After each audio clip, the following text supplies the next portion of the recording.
Hey guys, how's it going today? Good, how are you? Good. Do you guys know why I pulled you over? No. You guys were doing 16 and 30 back there. You guys should keep your hands up so I can see who they are. It's the phone! It's just a phone! Lucas! Oh, Lucas! shit! You killed him! This is Amelia Moriello. I'm part of the Democratic Party. I'm advocating against police brutality.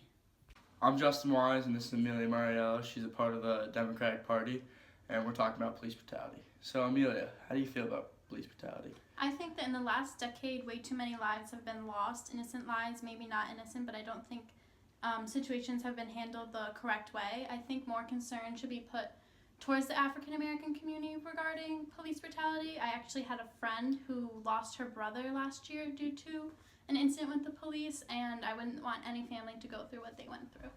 Do you think anything's being done to prevent these things that are going on? Well, with 75% of Republicans believing that police are doing a great job with everything, I think more does need to be done.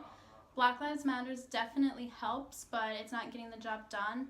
And the protesting is also helping, but it's also not getting the job done because many believe that when there's these protests that the African Americans just mean harm from them, but they really don't. I just think in the long run, what we need to do is crack down on law enforcement while still supporting them in order to ensure no more lives are lost due to incidents with police. All right, thank you. Okay. Hi, I'm Lucas Quinn. I'm here today with Gallagher Gregory, a member of the Republican Party, and today we're going to be discussing police brutality. So, Gal, my first question for you is, do you think police departments should report incidents of police using force or even killing someone? Well, I think that all police brutality instances or instances where they use force or unnecessary force are reported pretty well. You can't really do anything with the technology nowadays with the dash cams and the body cams without it being reported. And I think that definitely across the United States, some police departments have bad relationships with the local community, but we need to remember that the vast majority of police officers aren't the ones using unnecessary force or killing people when it's not needed, and we shouldn't demonize police officers based off just a few instances. And I think that's one thing just the country needs to understand, that yes, there are some bad police officers, but we have ways that we can prosecute them for violating civil rights and, get justice for the people who are killed and not just make every police officer the same. Definitely. Thank you. Hello, this is Amelia Moriello, and I'm here to report a tragic story involving local teenager Lucas Quinn and an officer.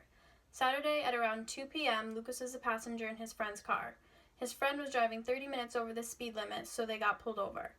As the officer was explaining to the friend what he did wrong, Lucas went to reach for his phone. The officer mistook this as a weapon, and he shot Lucas twice. They immediately called an ambulance and tried to revive him, but it was too late. Lucas was dead on the scene.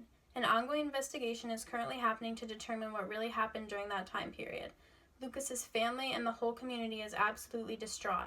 Everyone is demanding justice for Lucas. They believe the only way justice will be served is if this police officer is somehow punished for just immediately assuming that Lucas had a weapon on him when really he just needed his phone. Here are some pictures of the crime scene.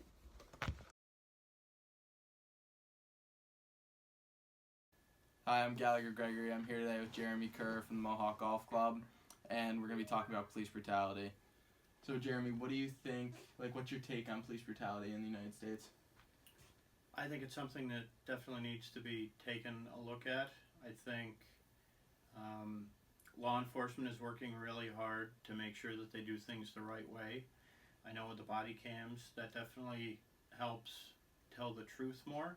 So it's harder for criminals to skew what's actually happened, and hopefully it prevents lawsuits from coming up against law enforcement that make proper arrests. Is there anything that you could think of with the media or with social media that could help, prevent the bad look that police officers are getting?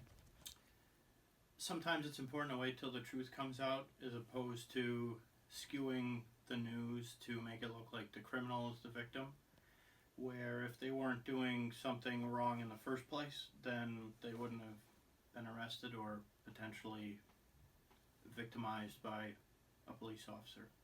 All right, thank you. Oh. Excuse me, ma'am. Do you mind if I ask you a few questions regarding police brutality? Sure. Can you try to guess the amount of money that police spend on body cameras? Maybe 100? They're actually 250 to 300, and police departments all across the country are starting to get them every day. Wow. One more question. Can you try to guess the amount of money that states spend on lawsuits regarding misconduct of police officers? A few million maybe? Yeah, close. $6 billion actually New York has spent in the past year and a half trying to settle cases against police brutality. Oh wow, that's a lot. Yeah, it's pretty crazy.